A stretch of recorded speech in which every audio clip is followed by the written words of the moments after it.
మనిషి అనుకుంటే కానిది ఏమున్నది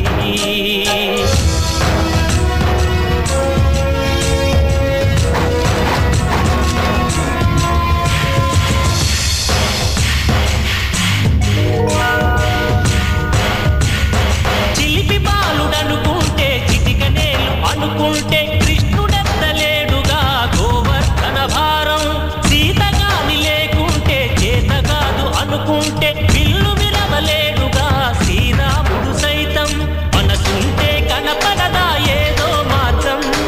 కసి ఉంటే జతపడదా